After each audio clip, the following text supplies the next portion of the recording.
She was on her knees before she even realized she'd stopped standing. The phone screen glowed in her shaking hands. A small boy sat in a dark room, knees pulled to his chest, staring at nothing. He wasn't crying anymore. That was the part that scared her most. A text came through under the video. "Bring Choi Hyun-woo alone or you'll never see him again." Maya Bennett read it 3 times before her body remembered how to breathe. 5 years. 5 years of building a life where that name didn't exist. 5 years of teaching her son to say mommy and never once daddy. 5 years of looking over her shoulder and telling herself the danger was behind her. It wasn't. It had been waiting. Her thumb hovered over her contacts. There was no number saved under his name. She deleted it the night she disappeared. But some things don't need to be saved to be remembered. She still knew it by heart. If you've ever loved someone enough to walk away from them, stay close. This story is about to show you exactly what that costs. Subscribe before we go back. 6 years earlier, Maya Bennett was the kind of woman who believed love could survive anything. She worked long hours as an assistant curator at a gallery that did business with Choi Corporation. That was how she met him, Choi Hyun-woo, heir to one of the largest conglomerates in the country, standing in front of a painting nobody else in the room understood. "The only person who hasn't told me what it means," he said without turning around. "Maybe it doesn't mean anything," Maya said. "Maybe it's just supposed to make you feel something." He turned then, looked at her like she'd said something rare. "Most people in this room would disagree with you for money." "Not most people." He smiled. It wasn't practiced. That was what she remembered most, how unguarded it looked on a man who was guarded about everything else. Within a year, they were inseparable. Within 2, he was talking about a future she let herself believe in. She didn't know yet that loving him would put a target on her back. She didn't know yet that she'd have to disappear to keep him alive. Night everything changed. Maya was working late at the Choi Corporation archives, helping prepare files for a company gala. She wasn't supposed to see the folder left open on an assistant's desk, but she did. Wire transfers, falsified contracts, a trail leading straight to someone inside Hyun-woo's own family, someone systematically bleeding the company dry and hiding it in his name. She didn't get to process what she'd found. A hand closed over her shoulder from behind. "You shouldn't have seen that." She turned. It wasn't a stranger. It was someone she'd sat across from at dinner, someone Hyun-woo trusted. "I'm going to tell him," she said, her voice steadier than she felt. "No," the voice said quietly, "you're not." That night she learned she was pregnant. That same week she learned exactly what would happen to her and her unborn child if she stayed. She left Hyun-woo a single message: "Don't ever look for me." She never told him why. She let him believe she'd used him and vanished, because a man in pain searches less than a man who knows he's in danger. She let him hate her, because hatred was survivable. A funeral wasn't. For 5 years, she raised their son in a city Hyun-woo never visited, under a name that wasn't legally hers, teaching a little boy to draw airplanes and never once mentioning his father's face. She thought she'd built something safe. She was wrong. Now, staring at the video of her son alone in a locked room, Maya understood something with total clarity. Whoever took him knew who his father was, which meant the danger she ran from 5 years ago had never actually stopped looking for her. It had simply been waiting for the right moment to use the one thing she couldn't protect by disappearing. Her son. She stood up, wiped her face with the back of her hand, and dialed a number she hadn't spoken aloud in 5 years, not to reach Hyun-woo directly. She didn't have that anymore, but to reach the one place she knew he'd still be, Choi Corporation. 40 minutes later, she was standing in the marble lobby of the tallest building downtown, security radios crackling around her, telling a receptionist a sentence she never thought she'd say out loud again. "Tell Choi Hyun-woo that Maya Bennett is here. Tell him it's about his son." Receptionist's hand froze over the phone. His son, upstairs, in a glass office 40 floors above her. A phone began to ring, and the moment Choi Hyun-woo heard her name, something in his expression changed that hadn't moved in 5 years. The elevator doors opened onto the 40th floor, and Maya felt every version of herself she used to be standing there with her. The gallery assistant who fell in love with a stranger in front of a painting. The woman who ran. The mother who had spent 5 years making sure this exact moment never happened. She walked past a wall of glass, past assistants who stopped mid-sentence to stare, past a world that still moved exactly the way she remembered, fast, cold, expensive. Then a door opened, and there he was. Choi Hyun-woo hadn't changed the way she expected him to. He was sharper now, colder around the eyes, the kind of tired that doesn't come from work. He stopped when he saw her. Neither of them said anything for a long moment. You have some nerve, he finally said, walking in here after 5 years. Hyun-woo, don't. His voice cut through the space between them. You don't get to say my name like nothing happened. Maya's hands were shaking again, not from fear this time. I wouldn't be here if it wasn't important. Everything was important to you, he said. Until it wasn't, until I woke up one morning and you were gone. She flinched. He noticed. Some part of him softened for exactly 1 second before hardening again. What you came to say, he said. Then leave. Maya pulled out her phone. Her hand wouldn't stop trembling as she turned the screen toward him. The video began to play. A small boy, a dark room, silence where crying should have been. Hyun-woo's expression didn't change at first. Confusion, maybe, then something in his jaw shifted. Why are you showing me this?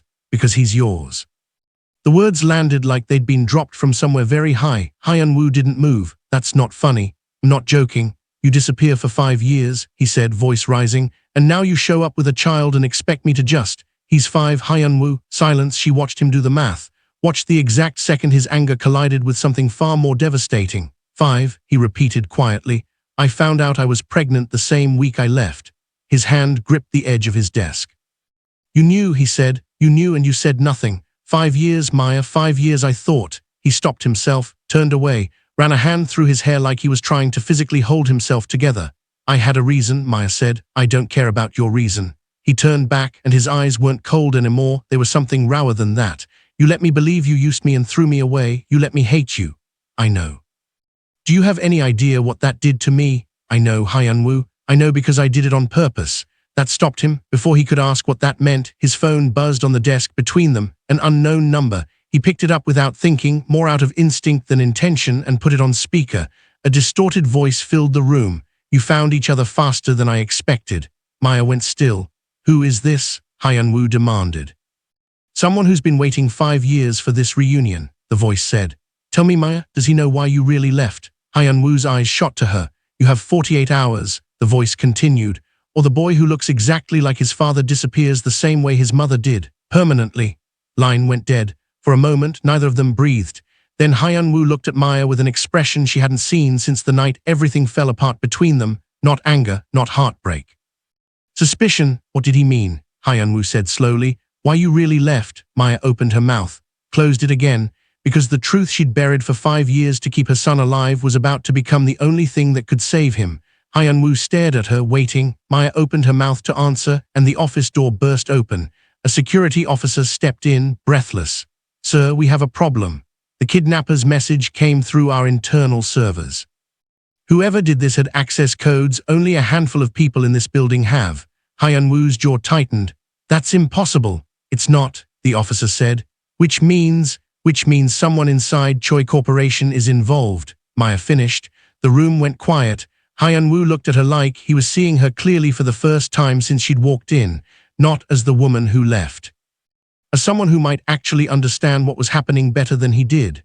You knew this could happen, he said slowly. Didn't you? Maya didn't answer right away. That was answer enough. We don't have time for this, she said instead. Every hour we spend arguing is an hour he's still in that room. Hyun-woo's hands curled into fists at his sides. She could see him fighting the urge to demand answers now, to make her explain 5 years of silence in the next 5 minutes. He didn't.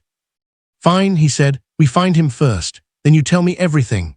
They worked through the night in a private security room 3 floors below his office, screens, phone traces, and a growing list of employees with access to the compromised servers. Maya sat across from him, closer than she'd been in 5 years, and neither of them mentioned it. This account, Hyun-woo said, pointing at a login log. It was used at 11 p.m. last night. Nobody works that late except, he stopped. Who? Maya asked. He didn't answer. His face had gone unreadable in a way she remembered from 6 years ago, the look he wore whenever something hurt too much to say out loud. It's someone close to you, Maya said quietly. It wasn't a question. It could be a lot of people. You already have someone in mind. He looked up at her. You always did that. Finish my thoughts before I said them. For a second, something passed between them that wasn't anger. Then he looked away first. We should keep working, he said. They found the next lead an hour later, a shell account routing money through 3 different subsidiaries, all of them connected to a single approval signature. Hyun-woo went very still when he saw the name. That's not possible, he murmured. Whose signature is that? He didn't answer her. He just stared at the screen like it had personally betrayed him. Real quick, if you're invested in finding out who's behind this, drop a comment with who you think it is. I'll read them all before the reveal. By 3 a.m., they had a partial trace on the kidnapper's server location, an old shipping warehouse on the edge of the city, one that, according to city records, was supposed to have been sold off years ago. Sold to who? Maya asked. Hyun-woo scrolled through the property records, and his expression changed again. A shell company, he said, registered under name I haven't seen in years. Whose name? He looked at her for a long moment before answering. Someone who was at our engagement dinner. Maya's stomach dropped. Someone I trusted with everything, Hyun-woo continued. Someone who had access to this building, my schedule, my family for over a decade. Hyun-woo who? He closed the laptop. Yet, he said, I need to be sure before I say it out loud. If I'm wrong and they find out we're onto them. They hurt him, Maya finished. He nodded once. Outside, the sky was starting to lighten. Neither of them had slept. Neither of them had stopped moving since the moment her son's face had appeared on that screen. We go to the warehouse at dawn, Hyun-woo said. Quietly, no police, no company security. If this person really has been inside my life for 10 years, I don't know who else to trust. Maya nodded, already standing. There's something else, Hyun-woo said, stopping her before she reached the door. Before we go anywhere, I need to know why you really left. Not the short version, all of it. Maya turned back to face him, and for the first time in 5 years, she didn't have a reason left to lie. Sit down, she said. This is going to take a while. Maya sat across from him, hands wrapped around a cup of coffee she hadn't touched. 6 years ago, she began, I wasn't just working late for the gala. I was helping close out old vendor files. That's when I found a folder that shouldn't have been on that desk. Hyun-woo leaned forward. What kind of folder? Wire transfers. Contracts that didn't match anything on the books. Money moving out of Choi Corporation into accounts I didn't recognize. She paused. All of it signed off using your father's authority, but your father never signed those documents. Someone forged his signature, someone with enough access to make it look real. Maya's voice steadied as she spoke, like she'd rehearsed this moment 1,000 times and never once said it out loud. I didn't understand what I was looking at right away. I just knew it was wrong, and I made the mistake of staying in that room 5 minutes too long. Someone saw you, she nodded, a hand on my shoulder, someone I'd had dinner with, someone you trusted completely. Hyun-woo's face was unreadable. Who? I'll tell you when I'm sure it matters, Maya said. Let me finish. He didn't push, not yet. They told me if I said anything to you, I wouldn't live long enough to regret it, Maya continued. I laughed at first. I thought it was a threat from someone desperate, someone who'd back down once they realized I wasn't scared. You, terrified, she admitted, but not for myself. Hyun-woo went still. I found out I was pregnant 3 days later, Maya said, and that changed everything I was willing to risk. Room was silent except for the hum of the building settling around them. They found out too, Maya said. I don't know how, maybe they'd been watching me the whole time, but 2 weeks later I got a message. A photo of the two of us, from a night we thought was private, and underneath it one sentence, disappear or he raises this child alone. Hyun-woo's hands had curled into fists on the table. I had two choices, Maya said. I could tell you everything and risk both of us, and the baby becoming collateral in whatever this person was protecting, or I could disappear completely and make sure you never had a reason to come looking. You could have trusted me to protect you. You would have tried, Maya said. That's exactly what I was afraid of. Hyun-woo looked at her like the floor had shifted under him. So the message, he said slowly, don't ever look for me, you didn't mean it. I meant every word of it, Maya said, because I needed you to believe it enough to stop looking. If you'd kept searching, they would have known I hadn't just left you. They'd have known I was protecting a secret, and they would have finished what they started. 5 years, Hyun-woo said almost to himself. 5 years I hated you for something you did to save my life. Our sons. He stood up abruptly, walked to the window and said nothing for a long moment. When he finally spoke, his voice was rough. Why tell me now? Because whoever took him already knows the truth, Maya said. They've known it the whole time. This was never just a kidnapping, Hyun-woo. This is them finishing what they couldn't 5 years ago. He turned back to face her. Then whoever's behind this, he said quietly, isn't just a threat to our son. They're the same person who threatened me 6 years ago. Hyun-woo's expression hardened into something Maya hadn't seen since the night she first found that folder, the look of a man who finally understood exactly how long he'd been lied to by someone else entirely. I know who it is, he said. Maya's breath caught. Hyun-woo, I didn't want to believe it, he said. I kept telling myself there was another explanation, but it's the only person who had access to everything you just described. Company signatures, my schedule, our engagement dinner. Looked at her, and for the first time all night his voice shook. My uncle, Hyun-woo's uncle Kwon Yi-sung, the man who had stood beside Hyun-woo's father at every board meeting for 15 years, the man who'd toasted their engagement with a speech about loyalty and family. The man who had held Hyun-woo as a boy after his mother's funeral and never once let anyone question his devotion to the Choi name. He's been vice chairman since before I was born, Hyun-woo said, packing now. He built half of what this company is today. Then why would he? Because he built it, Hyun-woo said, cutting her off. And he's watched me inherit it since the day I turned 18. Every year, every promotion, every board decision, it was always going to end with my father stepping down and handing the company to me. Not him. Maya felt something cold settle in her chest. He spent 15 years watching you take what he thinks should have been his. I never saw it, Hyun-woo said, because he made sure I never had a reason to. He pulled up something on his laptop, an old company photo from years back. Yi-sung standing just behind Hyun-woo's father, smiling for the camera like a man who belonged exactly where he was standing. If it's him, Maya said carefully, he's not just going to give up because we know. No, Hyun-woo agreed. He's going to accelerate. As if on cue, Hyun-woo's phone buzzed. A new message. No caller ID. He opened it, and his face drained of color, a photo.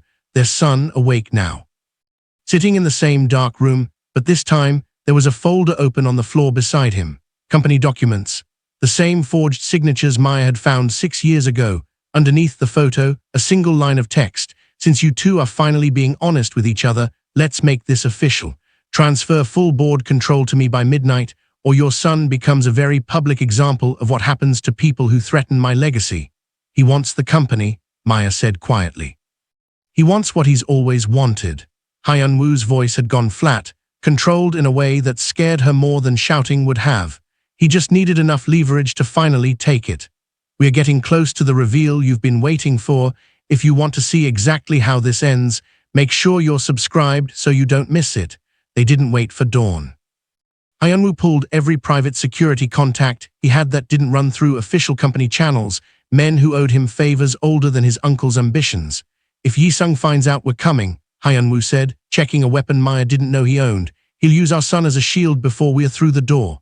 Then he doesn't find out, Maya said. Hyun-woo looked at her, really looked at her, for the first time since she'd walked back into his life. Not coming in with us, he said. My son, he's mine too, Hyun-woo said, which is exactly why I need to know you're safe while I get him out.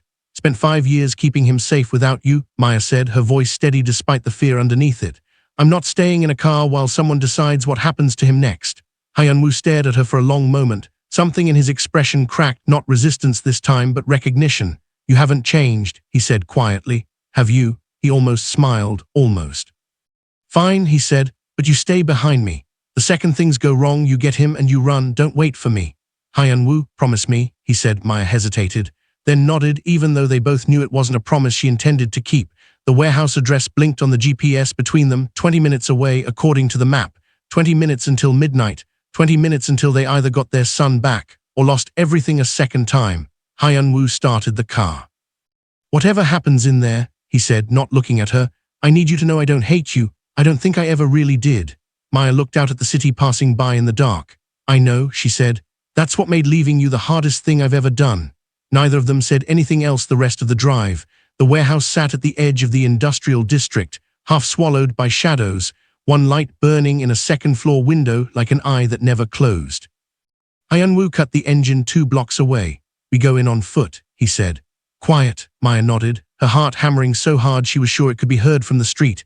They moved along the fence line, past rusted shipping containers, until they reached a side door one of Hyun-woo's men had already forced open. Inside, the warehouse was cavernous and dim, lit only by a single work lamp near the far wall. And there, in a chair beneath that lamp, sat a man Maya hadn't seen in 5 years. Kwon Yi-sung looked exactly the way she remembered, silver hair, tailored suit, the calm expression of a man who had never once doubted he'd get what he wanted. Beside him, in a smaller chair, sat her son. Maya's whole body moved before her mind caught up, but Hyun-woo's arm shot out, holding her back. Yet, he breathed. Look.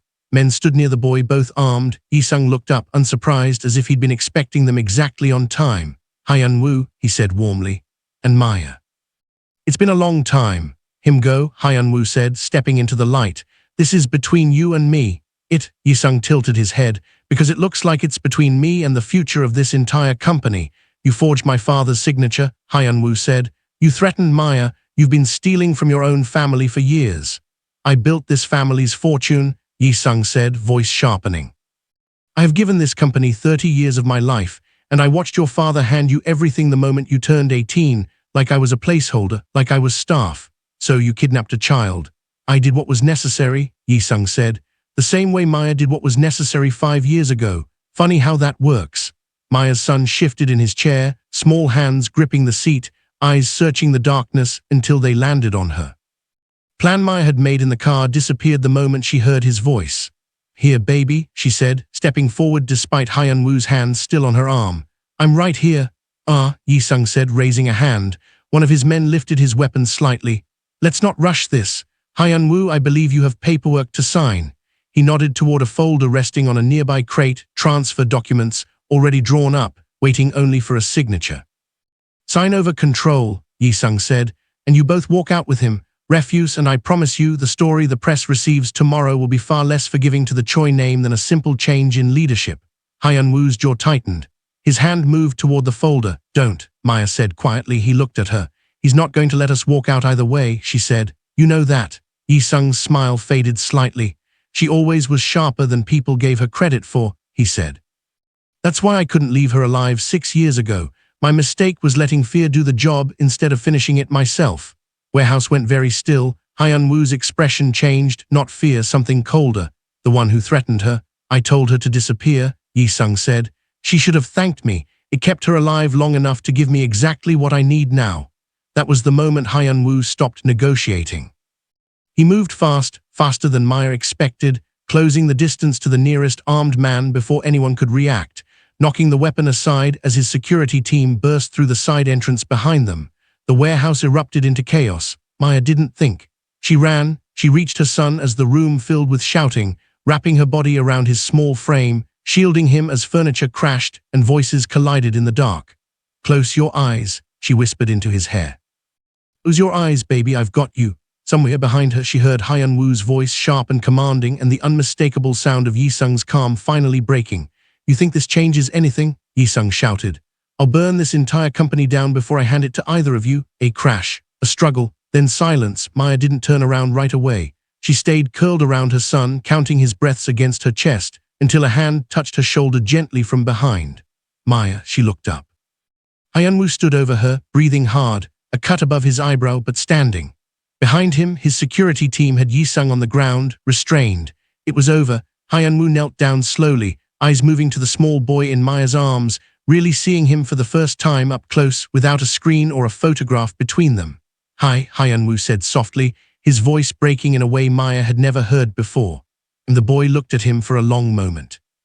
Are you my dad? Hyun-woo's composure, the same composure that had held through boardrooms and threats and 30 minutes of chaos, finally gave out. Yeah, he said, voice barely above a whisper. Yeah, I am. The first time in 5 years, nobody in that room was hiding anything. Before we go on, this is the moment 5 years of secrets finally break open. If this story has you hooked, hit that like button. It helps more than you know. The next few hours blurred into hospital lights, police statements, and a small boy finally falling asleep in the back of a car with his hand wrapped tightly around Maya's sleeve. Hyun-woo drove them both back to his penthouse, not because anyone decided it was the plan, but because none of them had the strength to argue about anything else that night. By the time the boy was asleep in a guest room, the sky outside had turned the pale gray of early morning. Maya stood in the hallway, arms wrapped around herself, watching Hyun-woo lean against the doorframe of the room where his son slept. He has your hands, Hyun-woo said quietly, not looking away from the bed. I noticed it back at the warehouse, didn't want to say anything. Has your stubbornness, Maya said. Ask any daycare teacher. A small, tired laugh escaped him. It faded fast. Maya, she knew what was coming before he said it. Why didn't you trust me enough to tell me? He asked, finally turning to face her. Not 5 years ago. I understand 5 years ago, I mean after. And you knew I still would have listened. Maya held his gaze. Because I was afraid you would die trying to protect us, she said. You've always run toward danger, Hyun-woo, since the day I met you. If I'd told you what your uncle threatened, you wouldn't have hidden. You would have confronted him, and he would have made sure you didn't survive it. So you decided that alone. I decided that in about 4 minutes, Maya said, with a threat against our unborn child sitting on the table in front of me. I didn't have the luxury of a better plan. Hyun-woo looked down at the floor between them. I hated you for 5 years, he said. Every version of you I imagined, I hated her. And the whole time, the real you was raising my son by yourself, carrying this alone, protecting me from something I didn't even know existed. Don't need you to feel guilty, Maya said. I need you to understand I didn't leave because I stopped loving you. Then why does it still feel like you're about to walk away again? The question hit harder than he probably meant it to. Maya was quiet for a long moment. Because loving you almost got us both killed once, she said. And I don't know yet if I trust that it won't happen again. I loved you enough to leave Hyun-woo. I don't know if I love you enough to come back. Not yet. Hyun-woo nodded slowly, like he'd expected that answer, and it still cost him something to hear it. Okay, he said. Okay, I'm not going to force you to forgive me for something I didn't even know I needed forgiveness for, he said. And I'm not going to force you to trust something I haven't proven yet. He stepped back, giving her room she hadn't asked for but needed anyway. Take whatever time you need, he said. I'm not going anywhere, neither is he. The first time since she'd walked into his office, Maya let herself believe that might actually be true. 3 months passed. Hyun-woo didn't send flowers or grand gestures. He didn't use his money or his name to speed anything along. He showed up on Saturdays with a soccer ball, awkward at first, learning his son's laugh, learning which cartoons he liked, learning how to braid hair badly enough that Maya had to step in laughing despite herself. He asked before every visit. He left when she asked him to. He answered every question their son had about where he'd been, without ever making Maya the villain of that story. Slowly, the space between them stopped feeling like distance and started feeling like something closer to peace. One evening, after their son had fallen asleep on the couch between them, Hyun-woo looked at Maya in the quiet of her apartment, the one she'd built alone, brick by brick, without his name anywhere near it. Can I come home with you? He asked. Not tonight. I mean, eventually. When you're ready. Maya looked at the two of them, father and son, tangled together on a couch in a life she'd built out of survival. She smiled, slow and certain in a way she hadn't let herself feel in years. Only if you promise not to disappear again, she said. Never again, Hyun-woo said. I mean that. And for the first time in 6 years, Maya believed him completely. If this story moved you, subscribe for more and drop a comment telling me where in the world you're watching from. I love seeing how far these stories travel. New episodes every week.